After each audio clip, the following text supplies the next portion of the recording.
por esta nueva oportunidad que estemos acá todos congregados nuevamente. Gracias a Dios por todo ello. Estamos en el libro por lo menos espero que se acuerden del libro, hermanos, Segunda de Corintios.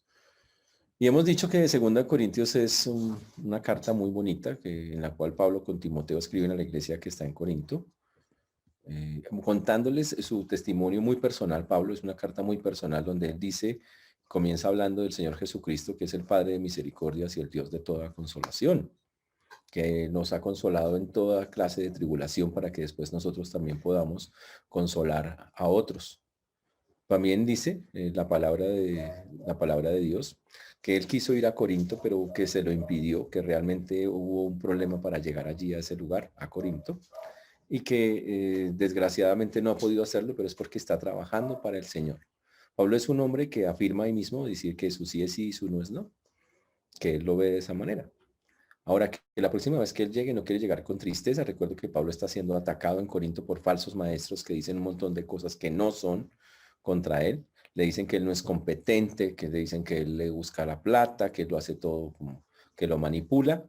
Pero Pablo obviamente tiene un corazón limpio para el servicio. También dice que perdonen a esa persona a la cual se hizo disciplina en Primera de Corintios, que la perdonen, que ya es suficiente de eso, y que nosotros somos personas triunfantes en Cristo, que nosotros somos libros abiertos, leídos, cartas abiertas, leídas por los hombres, y por lo tanto tenemos que ser una carta abierta y un olor fragante a los demás, hablando específicamente del testimonio. También dice que él ha renunciado a lo oculto y vergonzoso, que su ministerio es transparente, lo defiende porque obviamente está siendo atacado, que él tiene un tesoro muy grande viviendo en un vaso de barro. Él es el vaso de barro frágil que se va desgastando, pero adentro está la riqueza de la palabra de Dios, que es la que él predica, y así lo muestra él. Que aunque esa morada celestial se deshace, o sea, su cuerpo, él entiende que hay un tabernáculo, un lugar que Dios ha construido para vivir con él y que él anhela y gime por llegar un día a estar allá en ese lugar. También nos habló de que tenemos que comparecer ante el tribunal de Cristo todos allá para dar cuentas de lo que hacemos, pero que por encima de todo el ministerio del cristiano es el ministerio de la reconciliación. Reconciliar a los hombres con Dios, que Dios ha puesto que somos embajadores de Él y que esa es la función por encima de cualquier otra cosa que usted pueda imaginar. Dios quiere que eso sea. Y por eso Él dice que su trabajo específico y el de cada creyente es ese, que somos colaboradores del Señor y que hay que hablar en todo tiempo, que el día de la salvación es hoy, como lo vimos ya hace unas semanas, que es cada instante y cada vez que hablamos, ese es el día de la salvación en el cual se proclama al mundo este tipo de cosas.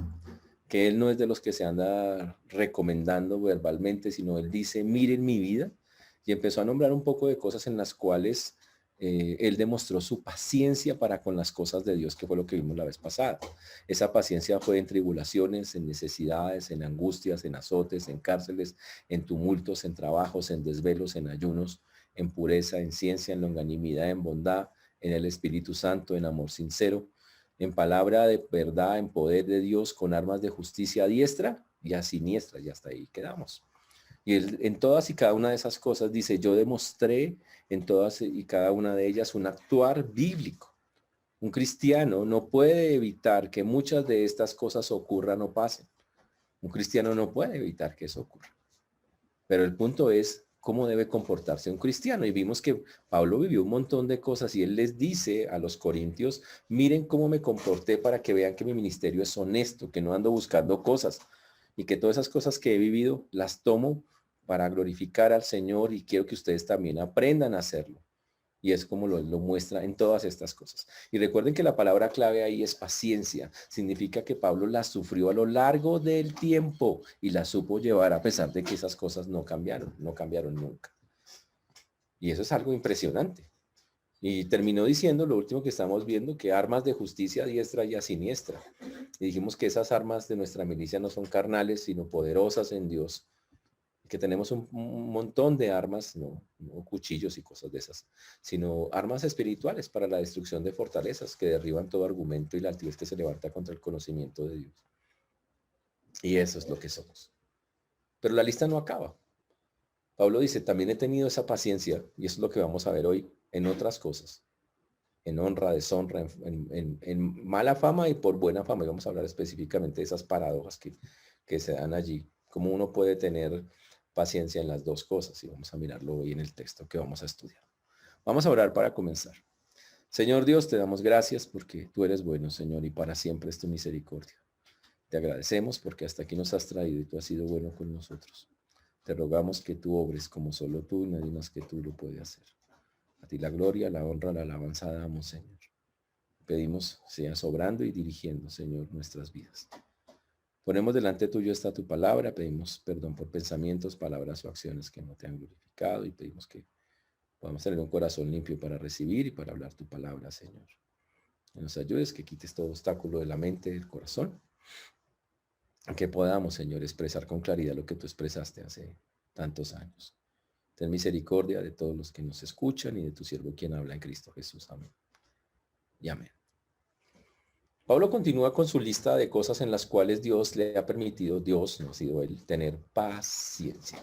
Una palabra que para muchos es un poquito dura, paciencia, no quiero nada de eso, pero que Dios trabaja con todos y cada uno de nosotros.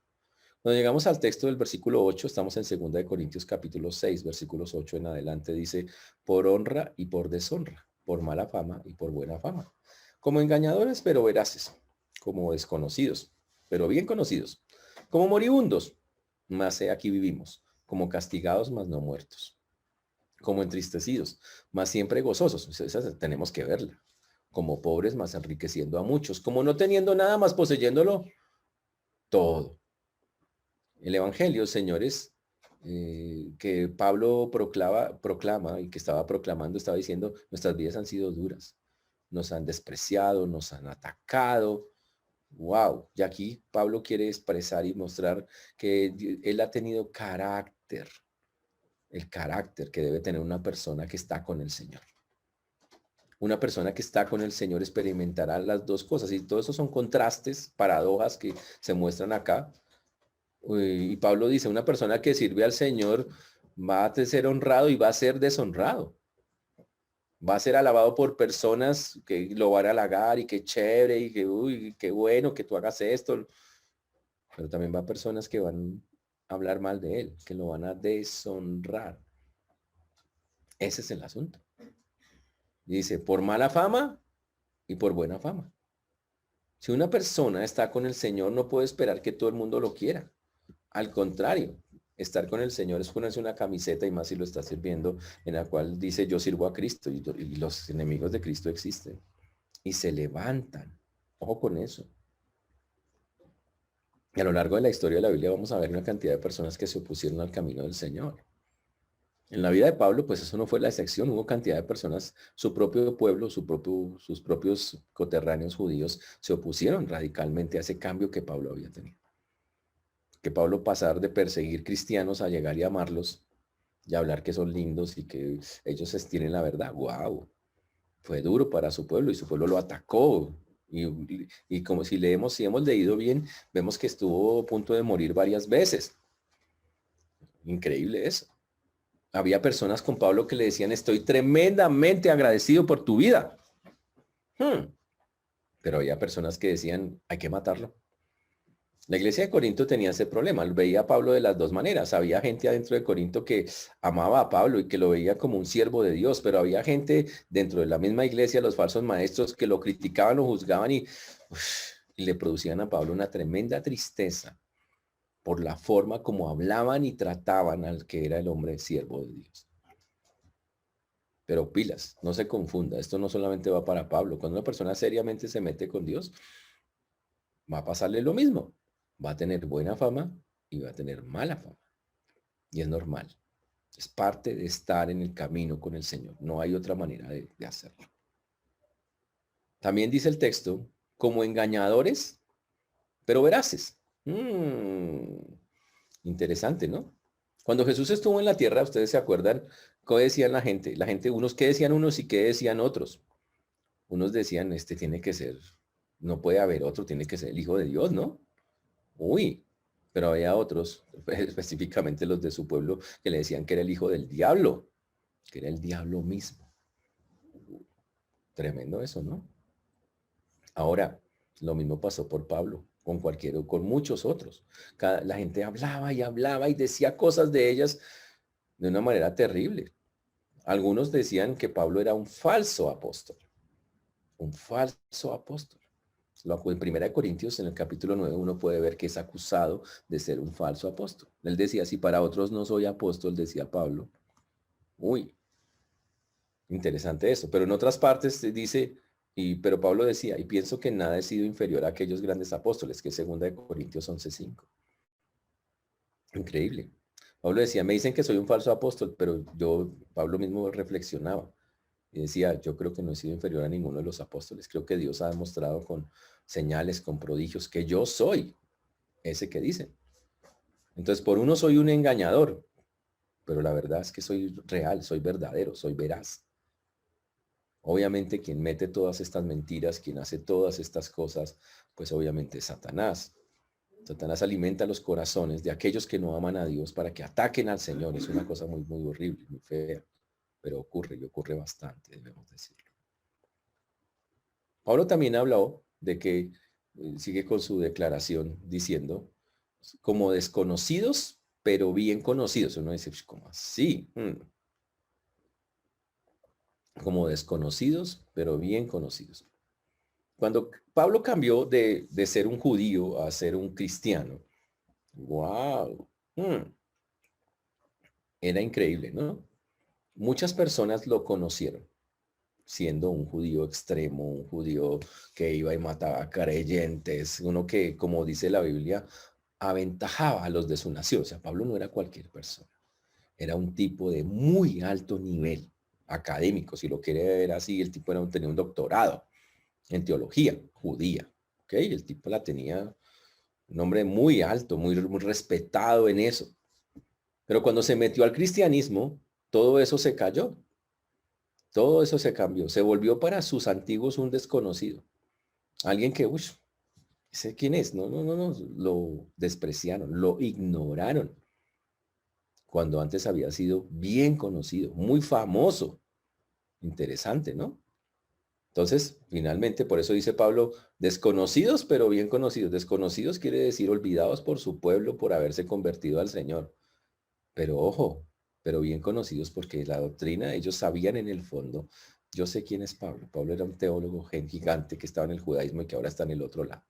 Por eso él dice desconocidos, pero bien conocidos. Lo mismo va a ocurrir con las personas que se convierten al Señor y que van a servirlo.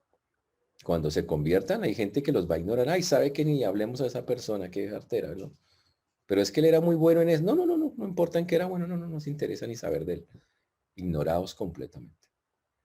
Ahora Pablo es bien conocido por nosotros, pero su pueblo lo desconoce y le quita todo estatus por haberse convertido al cristianismo. Durísimo eso, ¿no? También Pablo narra, dice acá, como moribundos, mas he aquí vivimos. Como moribundos, pero he aquí vivimos. O sea, Pablo decía, estoy como muriendo, pero aquí estoy. Pablo era un hombre que nos ha narrado en la carta de Corintios que a toda hora lo estaban buscando para matarlo, que apenas había conservado la vida, como lo vimos al comienzo de la carta en 2 Corintios, en el capítulo 1. Vimos cómo él estuvo a punto, que apenas conservó, que tuvo miedo. Dijo, tuve sentencia de muerte, estuve seguro de que pronto hasta ahí llegaba. Y en 2 Corintios 4 habló de las marcas que tenía por haberse seguido a Cristo. Las marcas en su cuerpo. Porque él sentía, la muerte está ahí siempre cerca, me está persiguiendo, me está persiguiendo. Y eso pasó desde el momento que se hizo creyente. Él sintió que dijo, bueno, listo, ahora vivo con la muerte segundo, seguí pegada a mí, seguí siguiéndome, como moribundo, como alguien que ve la muerte muy cercana. Y a partir de ahí ustedes pueden leer los libros de los Hechos y pueden darse cuenta que Pablo fue amenazado. Una vez se convirtió, empezaron a acecharlo. Es más, hicieron planes, complots, se reunieron varios para matarlo. En Hechos 9:24 dice, pero sus acechanzas llegaron al conocimiento de Saulo, que ellos guardaban las puertas de día y de noche para matarle. Y todo el libro de los Hechos, hasta el capítulo 25, habla que Pablo donde iba era buscado para matarle. Hechos 25:3, por ejemplo. Dice, pidiendo contra él como gracia que le hiciese traer a Jerusalén, preparando ellos una celada para matarle en el camino. Si hubo planes contra alguien para matarlo, con premeditación y alevosía, fue contra Pablo. Es impresionante. Pero a pesar de todo eso, el Señor lo dejaba con vida. El Señor lo cuidaba, el Señor lo guardaba. Y Pablo daba testimonio de eso en sus cartas. No lo podían tocar. En 2 Timoteo 4:17 es un versículo muy diciente de eso. Dice, pero el Señor estuvo a mi lado y me dio fuerzas para que por mí fuese cumplida la predicación y que todos los gentiles oyesen. Así fui librado de la boca del león. Pablo dice, la muerte está ahí al lado, pero ¿sabe qué? Estoy vivo. Yo estoy vivo porque Dios está ahí a mi lado en cada momento, en cada instante, porque Él no permite que pasen cosas más allá. Ahora, eso era impresionante, muy duro para Pablo, pero él decía, yo soy así. Dios me tiene con vida, porque Dios tiene un propósito conmigo. Dice, como entristecidos, después Pablo dice, como entristecidos, más siempre gozosos. Pablo vivió muchas tristezas, ojo con eso. No era porque tuviera depresión, ¿no? Pablo no es que no, Pablo, usted no va a encontrar en la Biblia y Pablo se fue al psicólogo porque se sintió re mal. No, no era eso, no se refiere a esa clase de tristeza. Pablo tenía en su corazón una carga muy grande por los perdidos, una carga gigantísima por las personas que no tenían al Señor, le quebrantaba el corazón. A Pablo le dolía que la gente no creciera, le dolía a los inmaduros, le dolía las acusaciones, y era un hombre, en eso le producía tristeza. Por eso decía, él le dijo en esta carta que no quería llegar con tristeza la próxima vez que fuera a ellos. Pero Pablo decía que por la gracia del Señor, a pesar de todas esas cosas que él sentía, como lo dice el texto, dice, entristecidos, más siempre gozosos. Dice, sí, eso me produce una tristeza, pero es una tristeza momentánea, porque en el Señor hay gozo. Es más, Pablo es el que escribe en la Biblia versículos que dicen que la actitud normal de un cristiano no es estar achantado y vuelto nada. La Biblia dice, por ejemplo, Pablo escribió en Tesalonicenses, estad siempre gozosos, que eso es 1 Tesalonicenses 5:16. Pablo escribió, regocijaos, otra vez os digo, regocijaos, que eso es Filipenses 4:4. Pablo era, hermanos, que estar felices. Pero eso no quita que un cristiano tenga momentos donde obviamente hay tristeza por cosas que pasan. Pero recuerde, Pablo, la tristeza no era porque no tenía casa o no tenía carro, beca, vainas de esas. No, la tristeza era porque le dolía en su corazón que las personas no crecieran, no maduraran o que simplemente no quebrantaran su corazón para el Señor, para salvación. Ese era el dolor. Entonces, por eso Pablo dice que aunque está triste, entristecidos, pero siempre gozosos. Chévere. Dice, sí, yo puedo que me produzca tristeza, pero tengo un gozo que nadie me lo quita. Y nadie se lo quitó. La verdad es que Pablo siguió viviendo gozoso hasta el final de sus días. Ahora, obviamente Pablo, cuando una persona se mete con Cristo, muchas cosas pueden pasar. Se le van a alejar los amigos, se le va a alejar la familia. No sabemos qué le pasó a Pablo, hasta dónde llegó, qué le ocurrió por haber tomado la decisión de seguir al Señor.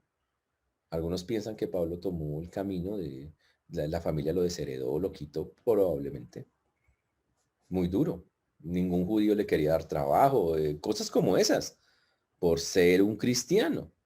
Pero su confianza estaba en el Señor y sabía que él era el que tenía el que lo iba a sostener. Mm. Por eso dice, más siempre gozosos, como pobres, más enriqueciendo a muchos. Esto sí que es interesante. Pablo, cuando la gente lo miraba, decía, pobrecito. Hablaba un pobrecito en el sentido de que primero cristiano, un cristianito chiquito allá. Y fuera de eso, un tipo ahí que no crece, que no progresa, que no se le ve el fruto, la plata, la vaina, porque Pablo, un hombre que tuvo sus cosas. Ahora imagínese este hombre ahora sirviendo al Señor, seguramente atacado por su familia, porque ni lo volteaba a mirar. El trabajo ya no era como antes. Nada de esas cosas. Interesantísima. Y Pablo dice, pues listo, como pobres. Como pobres es la visión que la gente tenía. Y quiero decir algo muy puntual en eso. Muchos cristianos hoy se sienten como Pablo, como pobres. No, pues es que nosotros pobrecitos al lado de toda esa gente que tiene cosas. Y hermano, madure. ¿Quién dijo que un cristiano es eso? Pobrecitos los demás que van camino al infierno sin el Señor. Pobrecitos los demás que no tienen a un Dios que los salve y un Dios que los cuide. Pobrecitos ellos. Pobrecitos ellos que en su necedad de su corazón no han querido doblegarse ante el Salvador, al único que les puede dar salvación. Por lo tanto, cuando nosotros miramos a cualquier persona que no tenga a Cristo, el sentimiento no puede decir, pobrecitos nosotros. No, es, Señor, ten misericordia de ellos, ayúdalos porque están mal. Los que realmente andan graves, los que necesitan ayuda, los que son ellos, no nosotros. Por eso Pablo decía, listo, pobres, pero enriqueciendo a muchos. Pero dice, yo tengo un tesoro. Recuerde que el tesoro habló más antes un poquito antes en Corintios, que dijo que que el tesoro estaba en vasos de barro. Que él era el barro, su cuerpo era el vaso de barro. Pero adentro había un tesoro gigante que Dios le había dado. Y con ese tesoro, Pablo, increíble, ¿no? Enriquecía a muchos. Él llegaba y sacaba de ese tesoro, que es el Evangelio, y llegaba y decía, ¿sabe qué? Tome la herencia eterna para usted, la herencia eterna para usted, la herencia eterna. Afuera del mundo de herencias, ¿no? Te dice, tome la herencia del abuelito, y dice, ay, Pablo dice, el mundo me ve como un pobretón, un llevado. Pero ¿sabe qué? Yo reparto una herencia que nadie puede tener, se llama la herencia eterna del Señor. Y eso es fantástico. Ahora le pregunto, ¿usted se ve de esa manera? Porque Pablo está diciéndonos algo muy importante. Nosotros repartimos herencia. El cristiano reparte herencia cuando está predicando la palabra. Una herencia eterna para la gente, algo que tiene un valor incalculable, que ellos no pueden comprar con nada. Es una cosa fantástica. Es una cosa fuera de serie. Pablo lo dijo y lo va a seguir afirmando aquí en esta carta más adelante. ¿Sabe qué va a decir Pablo más adelante? Siendo rico para con vosotros para que con su pobreza fueseis enriquecidos. Interesante eso. Pablo tenía un tesoro que compartió con cada uno de nosotros. Y ojo, hasta el sol de hoy, nosotros ahora podemos compartir el tesoro que el Señor nos dejó, su evangelio. Su evangelio. Por eso dice, como pobres, más enriqueciendo a muchos. Y aclara, como no teniendo nada, más poseyéndolo todo. Un cristiano tiene que entender que lo tiene todo. Así viva en el lugar más humilde, así tenga apenas lo necesario. Lo tiene todo, tiene a su Señor. Y aunque los demás nos miren como no teniendo nada, ve a todos llevados. Y esa es una visión terrible en el mundo de hoy, ¿no? El cristiano es mirado como con desprecio, como alguien por allá, o pobretón, un humilde allá que anda vuelto nada, que no tiene, ¿cómo es que dicen ellos? Es que no tiene esos anhelos de la vida, que no tiene como esas ganas de ganar cosas, de esa visión humanista, ¿no? No la tenemos, ¿cómo le parece que no? Tenemos una visión, algo mucho más poderosa y más fuerte que esa simple y humanista visión, que de verdad es bien regular, zonga y nada que ver.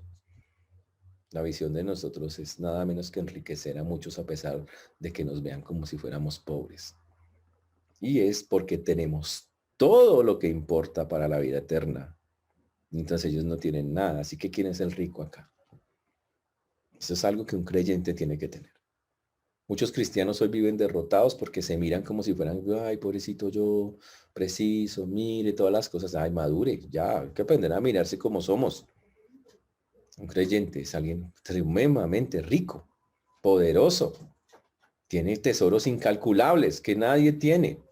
Y lo más increíble, que los puede repartir en vida a un montón de personas que lo necesitan. Por eso la Biblia dice que somos ricos en ese sentido. Increíble, ¿no? En ese sentido es que nosotros lo somos. Pero usted, la pregunta es si usted los cree, ¿no? Y ahora, recuerde, tenemos todo en Cristo porque Él, conforme lo dicen las Escrituras, nos ha dado todas las cosas, dice la Biblia, todas. Romanos 8:32 lo dice, el que no escatimó ni a su propio Hijo, ¿cómo no nos dará también con Él todas las otras cosas? Todas las otras cosas. Todo, todo, absolutamente todo. Por eso cuando llegamos aquí a este punto, usted tiene que evaluarse a la luz de lo que Pablo nos acaba de contar. ¿Este es un cristiano? Vea, 1A. Yo quiero preguntarle, ¿cómo va su paciencia? en todas estas cosas que Pablo nos ha hablado a lo largo de estas semanas. ¿Cómo va su paciencia? Pablo dice, en mucha paciencia, no dice en poquito, en mucha, en un montón. Significa en algo que duraba y duraba y duraba. Y por eso, señores cristianos, hermanos en Cristo, estamos llamados, y la vida, como ya lo se dieron cuenta, no es color de rosa. Tendremos nuestros momentos como Pablo de tribulaciones, necesidades, angustias, no sé si azotes y cárceles, tal vez, espero que no. Pero tumulto, súbase al Transmilenio, no, eso también es de estar metidos en problemas, ojalá por la causa de Cristo, en trabajos, desvelos, ayunos, todas esas cosas, un cristiano, Pablo nos hace la advertencia, las podemos vivir, pero el asunto es, vamos a responder bien. Así nos honren, nos deshonren, hablen bien, hablen mal. Así nos tengan como engañadores, aunque tenemos la verdad. Así nos digan que no nos conocen, aunque antes éramos famosos para ellos. Aunque nos vean como que estamos todos amenazados, que nos sintamos amenazados de muerte, pero vivos aquí porque el Señor nos tiene. Interesante eso, ¿no? Como castigados, pero no muertos. Así como nosotros, como si estuviéramos, es que mire tú, la vida, ¿cómo le ha dado de duro? Pero aquí estamos porque el Señor así lo quiere. Como tristes por cosas, pero cosas espirituales, pero siempre gozosos porque tenemos un Dios que nos da todo. Y con una visión clara de que los pobres son ellos y no nosotros, porque aunque ellos nos vean pobres, estamos llenos de riquezas porque lo tenemos todo. Tenemos al Señor. Esa es la visión genuina de un creyente. Por eso Pablo en esa porción nos llama la atención a nosotros hoy. ¿Cómo te ves tú como creyente? ¿Te sientes como que yo soy un miserable creyente, pobrecito? Todos los demás son más fuertes que yo, estoy en desventaja, que usted en desventaja. Somos fuertísimos, somos riquísimos, somos poderosísimos. Que el mundo no tenga una visión espiritual y no lo pueda notar es otra cosa. Pero el cristiano es alguien poderoso. Por eso Satanás lo ataca. Porque sabe que es alguien poderoso. Pues que le hace creer que es alguien que no tiene nada de poder y que es alguien que no es insignificante. Esa es la técnica de Satanás. Y el problema es que algunos cristianos se lo creen y se echan a la pena. Pero somos fuertes, somos poderosos. Satanás no perseguiría una pulguita ahí que no valga la pena.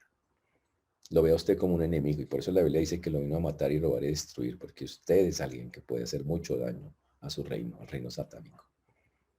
Por eso hay creyentes en este primer punto, uno tiene que aprender a mirarse como un creyente poderoso, sin orgullo, sino, Señor, eso soy.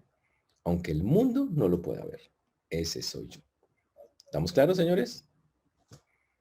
Cuando pasamos al siguiente versículo, al versículo número 11, viene un texto muy bonito que dice, nuestra boca se ha abierto a vosotros, oh Corintios. Nuestro corazón se ha ensanchado. No estáis estrechos en nosotros, pero si sois estrechos en vuestro propio corazón. Pues para corresponder del mismo modo, como a hijos hablo, ensanchaos también vosotros, comienza diciendo. Y vamos a hablar de una cosa impresionante que está aquí en este texto. Ahora, Pablo, como ustedes lo pueden ver, fue atacado de todas las maneras posibles. Pero la pregunta que es, lo que siempre hay que mirar es cómo respondió Pablo, porque ese es el ejemplo para nosotros. Las personas cuando atacan al creyente, y eso es algo que Pablo vio allí, lo hacen porque tienen sentimientos feos en su corazón, tienen odio, tienen venganza, tienen rabia, iras, enojos, amarguras. A veces tienen ganas de figurar, sienten envidia, celos de aquellos que están sirviendo al Señor. Y obviamente por eso atacan a los creyentes en eso. Toda la historia muestra, y eso es algo que por eso muy, muy importante, que eso no se extrañen de esas cosas, como si algo, como dice Pedro, como, ¿por qué os extrañáis del fuego de prueba que os ha sobrevenido como si alguna cosa extraña os aconteciese? Dice Pedro.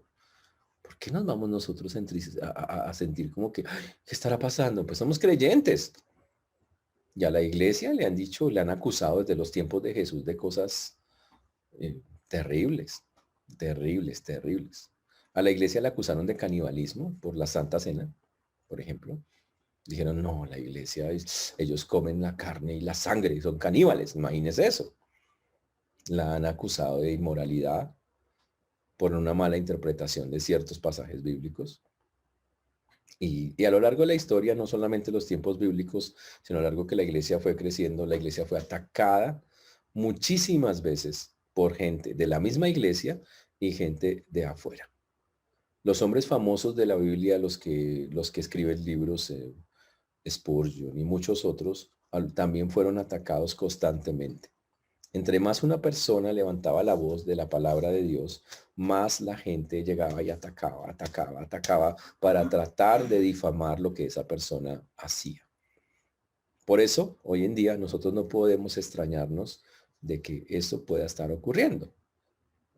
Para Pablo, en el caso que estamos viendo ahora, Pablo, de los corintios, los malos, había en Corintios gente buena y mala, los malos de la iglesia de Corinto, Pablo lo acusaban de que era un dictador, un manipulador, que era incompetente, que solo tenía intereses personales.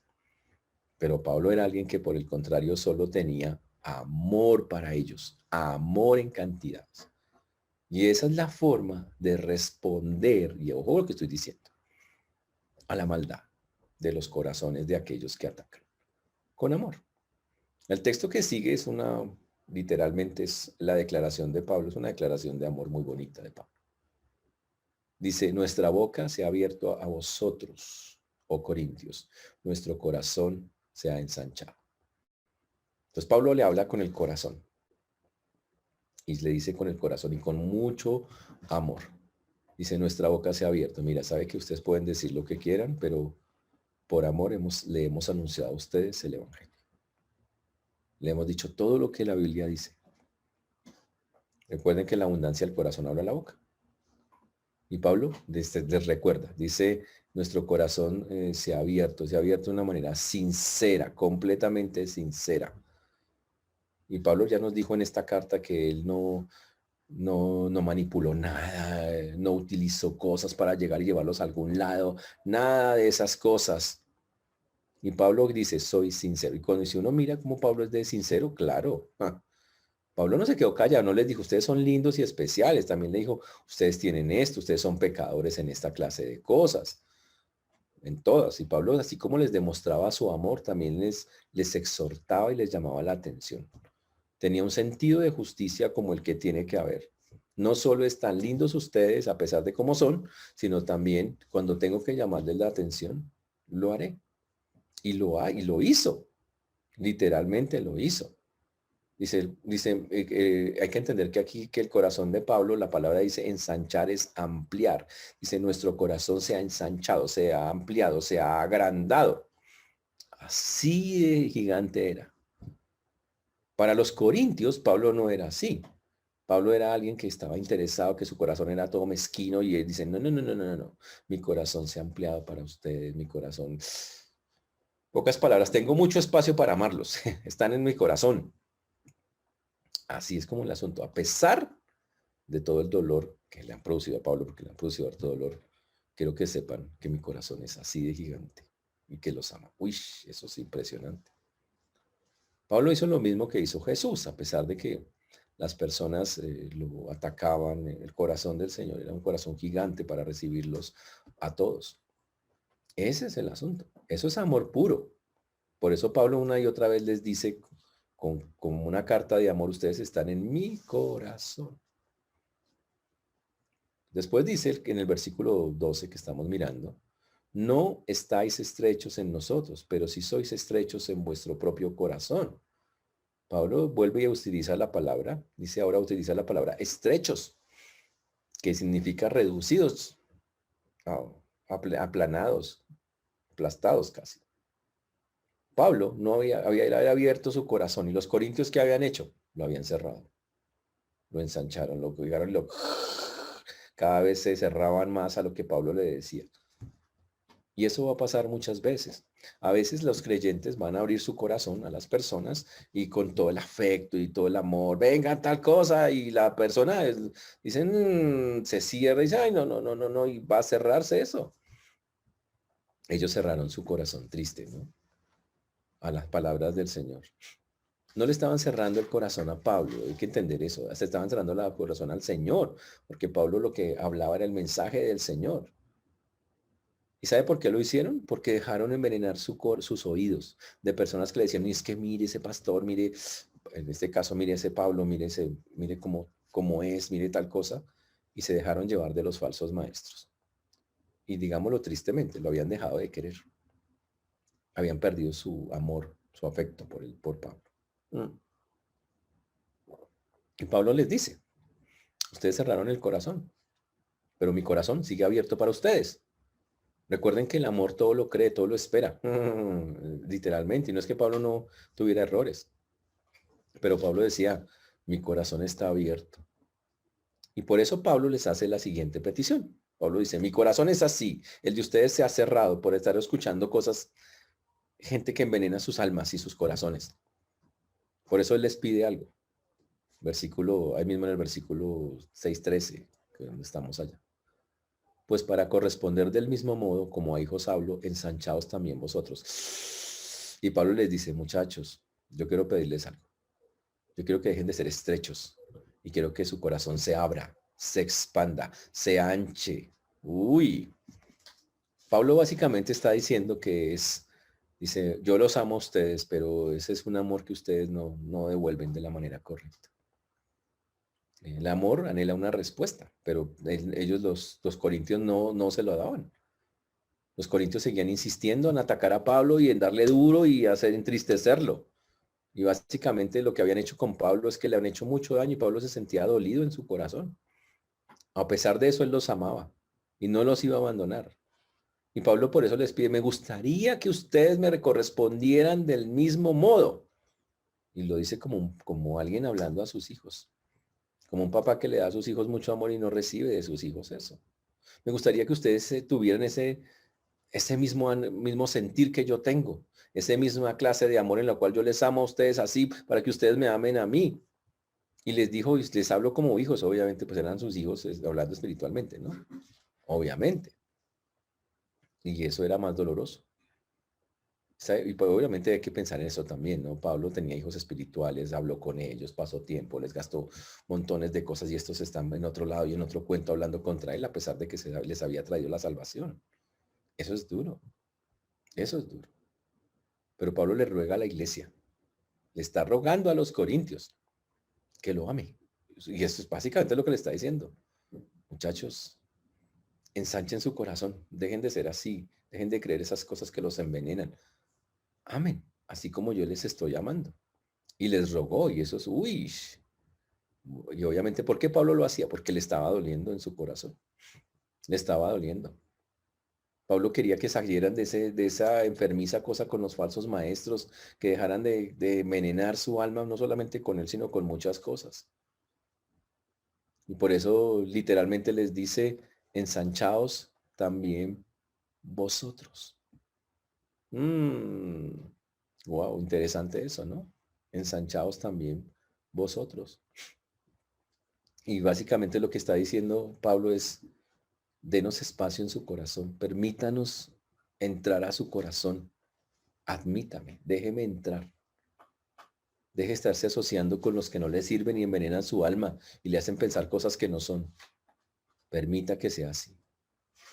Uy, es algo muy, muy interesante de verdad, como Pablo lo dice en ese sentido. Y de verdad, wow, queda uno como sorprendido de que Pablo pues lo esté diciendo pues en esa, como con esa franqueza, con esa manera de hacerlo. Ahora, pues para corresponder del mismo modo, eso nos lleva a nosotros a varias reflexiones al respecto. ¿Tiene usted el corazón estrecho? O como dice Pablo, mi corazón se ha ensanchado, se ha abierto. Y la pregunta es, ¿qué clase de corazón tenemos nosotros? ¿Qué clase de corazón tenemos nosotros? Increíble, ¿no? Y eso es algo, la segunda cosa que vemos hoy entonces, es qué clase de corazón tenemos. Pablo decía, yo amo a pesar de todas las cosas que la gente ha hecho contra mí, yo amo. Uy, y eso es algo que tenemos que, wow, tener en cuenta. Entonces recuerden lo que hemos visto hoy. En la primera parte estuvimos viendo cuál debe ser nuestro accionar, nuestra reacción ante todo eso. Primero, admitir, como creyentes vamos a sufrir un montón de cosas en las cuales tenemos que reaccionar bien. Y aunque el mundo nos vea como que estamos acabados, somos victoriosos y vencedores. Pero la segunda, ¿cómo está nuestro corazón con aquellos que son duros con nosotros, que son terribles, que parecen que son nuestros enemigos o se consideran nuestros enemigos? Y Pablo dice que la solución contra esas personas es amarlos, invitarlos a que abran su corazón. Y Pablo los está invitando a los corintios a que lo hagan de una manera muy especial. La tercera y última cosa que vamos a ver hoy, que no sé si lo alcancemos a ver todo, es nada menos y nada más que el yugo desigual. Después de eso, Pablo, de decirles estas cosas a los corintios, les saca un versículo que es famosísimo. Yo creo que todos ustedes se lo saben. No os unáis en yugo desigual con los incrédulos. Porque qué compañerismo tiene la justicia con la injusticia, y qué comunión la luz con las tinieblas, y qué concordia Cristo con Belial, o qué parte el creyente con el incrédulo, y qué acuerdo hay entre el templo de Dios y los ídolos. Uy. Señores, cuando uno llega a Cristo, ocurre una transformación gigante. La Biblia dice, somos nueva creación, somos nueva criatura, hemos nacido de nuevo, todas las cosas son hechas nuevas. Y así lo dice la Biblia. La Biblia habla de que han pasado un montón de cosas que nos ha trasladado de las tinieblas a la luz. Que eso ha pasado, así lo dice el Señor. Señores, los incrédulos viven en otro mundo, tienen otra línea de tiempo, ¿ok? Los incrédulos viven en otro cuento, ellos tienen otra visión. Con tristeza escuchamos que muchos creyentes, sus mejores amigos son incrédulos. Y si uno dice, ¿cómo? ¿Cómo puede pasar eso? Y a menos que sea amigo para que usted lo traiga a Cristo, es una locura lo que está diciendo. Una locura. Porque la verdad son universos, hablando los chinos son universos diferentes, no son paralelos, son diferentes, son opuestos. Porque Dios vive en la limpieza, la pureza, la vida eterna, la justicia. Pero el incrédulo, bíblicamente, está en el reino de Satanás. Vive en la oscuridad, tinieblas, oscuridad. Vive ahí. Está muerto. Es andar con un zombie. Literalmente andar con incrédulos es andar con zombies. Y no estamos diciendo que vamos a desecharlos a patear. No, no estamos diciendo eso. Estamos diciendo de cuando alguien dice que la vida es andar con un incrédulo y que el incrédulo le puede aportar algo a su vida. ¿Cómo puede decir semejante cosa si la persona está en una oscuridad?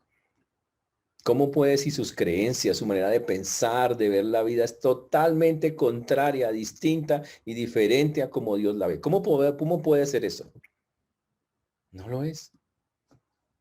Es una falta de entendimiento de quiénes son ellos y quiénes somos nosotros. Una motivación de un incrédulo. La sola motivación. ¿Por qué hace las cosas él? ¿Por qué las hacemos nosotros? Las metas de un incrédulo, las metas de nosotros. Todas esas cosas son diferentes. ¿Cuál es la esperanza de un incrédulo? Nosotros vamos, la esperanza es que venga el Señor nos lleve. Y la de él. La vida de un incrédulo, la visión de la vida, la cosmovisión, como dicen las bellezas. Les gustan real las cosas. Uno con los incrédulos anda. Obvio, tenemos que andar, pero pilas. Nuestra relación con ellos no es así. Obvio, y seguramente usted con incrédulos sale a jugar, sale, obvio, usted puede hablar de cosas, obvio. Pero en el ámbito espiritual, en la parte espiritual, somos polos opuestos radicales. Ellos viven en un lugar, nosotros vivimos en otro completamente diferente. Y eso debería ser obvio para un creyente. El Señor hizo advertencias muy claras de eso. Y que conste, acabamos de decir, no es que no los... Y no tiene nada que ver con que es que no los vamos a mirar, que no los vamos a... No, señores. Seguro usted tiene que estudiar con ellos, trabajar con ellos. Sale al parque y se encuentra con ellos y juega con ellos. Es normal. Pero usted no tiene una relación así con ellos. Porque cuando llegamos a lo espiritual, son cosas completamente diferentes. Muy distintas. Las advertencias de la Biblia son muchas respecto a este punto. En primera de Juan 2:15, vamos allá, dice, primera de Juan 2:15 y 16.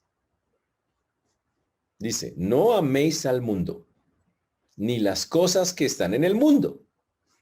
Si alguno ama al mundo, el amor del Padre no está en él.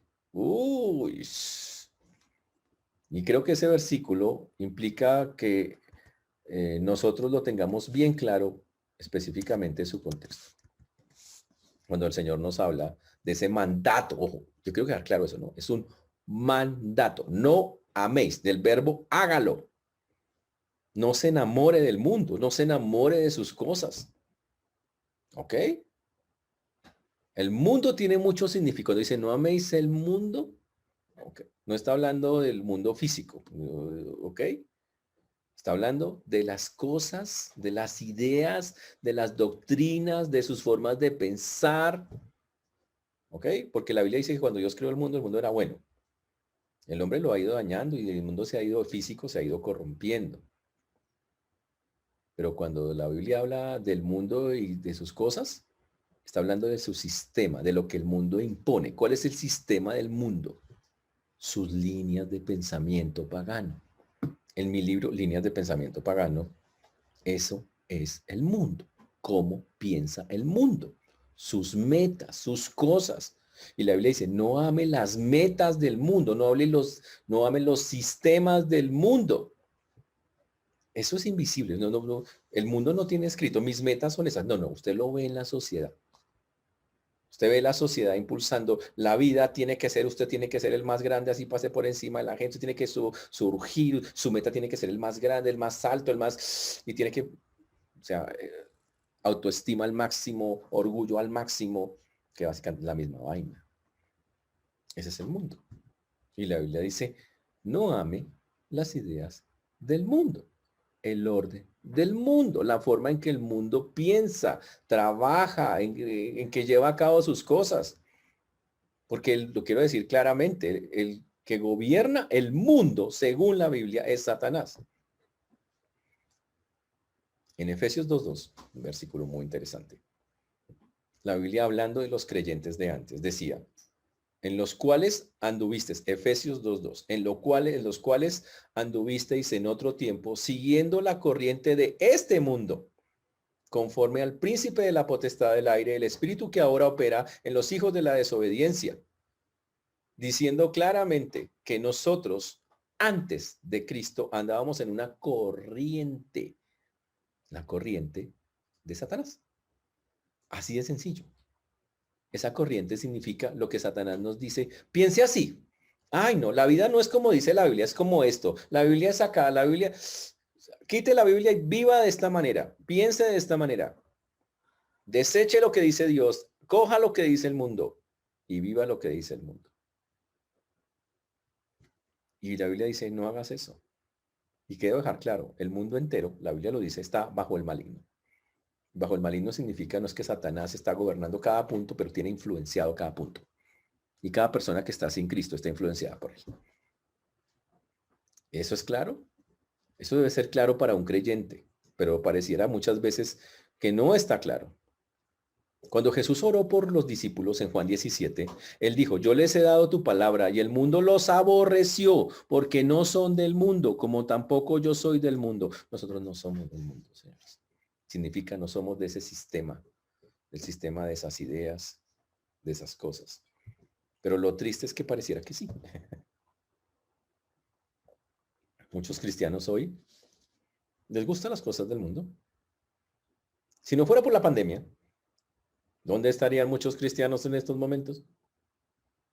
¿Qué estarían haciendo un sábado? Y ya lo están empezando a hacer. Seguro metidos en muchas cosas del mundo que les parecen chéveres, les parecen... Y con incrédulos. Esa es la parte triste de la historia. Pero la Biblia dice, no améis el mundo. ¿Sabe qué significa eso? No améis sus doctrinas, sus ideologías, sus parámetros, sus argumentos, sus creencias. No améis sus métodos. Sobre todo, ojo, sus líneas de pensamiento, que básicamente es filosofía pagana antigua, que está hoy traída a los tiempos de hoy. Porque esas vainas que se ven hoy, las formas de pensar esas, hay que estudiar la cultura griega y entender que todas esas vienen de allá. Las teorías de lo que el mundo ve, la visión que tiene el mundo, eso no es nuevo. O sea, usted dice, eso es nuevo, estamos en el nuevo orden mundial. ¿Cuál nuevo orden? Es una cosa revieja, es un reencauche de ideas. Estamos en el mismo sistema de hace que los griegos vivieron. Es la misma cosa. Pero ¿sabe qué? La Biblia dice, esas son la clase de cosas que no podemos amar. Uy, ¿saben por qué? Porque todas esas ideas, como dice la misma Biblia, se levantan contra el conocimiento de Dios. Y el creyente tiene que pararse de frente y decir, listo, suena atrayente. No estamos diciendo que no es atrayente. El mundo no va a ser atrayente. Si no fuera atrayente, pues no habría tentación. Pero la vaina es, ¿sabe qué? Nosotros tenemos que confrontar eso. Esas mentiras, esos argumentos falsos, esas líneas de pensamiento pagano. Esas inclinaciones del mundo. Y salir de eso. Porque el Señor nos quitó de eso ya. Nos trasladó de la potestad de las tinieblas al reino de su amado Hijo, dice la palabra de Dios. Ahora, por eso la lucha no es fácil. Ahora, ¿por qué no podemos amar el mundo? Y en el mismo texto que estamos viendo ahí de Primera de Juan, viendo Corintios, pero estamos viendo esto porque tiene que ver directo con eso. Porque si alguno ama al mundo, el amor del Padre no está en él. Es incompatible. No puede andar, el Señor dijo, yo no puedo andar con dos señores porque amaré a uno y aborreceré al otro. Los dos, cuando yo me meto con uno, ¡pum!, el otro sale a volar. No puedo vivir entre los dos. Pero lo que está diciendo el texto es que si alguno, si yo amo al mundo, no tengo amor por el Señor. Eso es lo que está diciendo. Ahora, quiero dejar claro, el cristiano genuino no tiene como forma de vida o como hábito amar de manera constante al mundo, ni a las personas mundanas. No es que yo amo a esos mundanos y amo a este otro mundano, el ídolo de allí, el ídolo. No, ¿a qué jugamos con eso? El creyente no juega eso. ¿Sabe qué pasa ahí? Que me falta amor por el Señor. Ahora, si una persona ama todo lo del mundo, pues seguro, tal vez no es creyente. Si todo, un cristiano ama cositas del mundo. Y esas son sus luchas. Hay cosas que se mete con Dios, pero hay cosas que te llaman la atención del mundo y cede tristemente en algunas y se va hacia allá, listo. Pero si la práctica es total a eso, no es de Dios. Pero ahora, si no es mi práctica, pero resulta que sí tengo cositas que amo del mundo y me llaman la atención y me pego de ellas, eso es una demostración de que me falta amor por el Señor. Y no poco, mucho amor por el Señor. Como Pedro, que Dios le dice, ¿me amas? Y él dice, te quiero, Señor. No alcanza para más. Así es como funciona.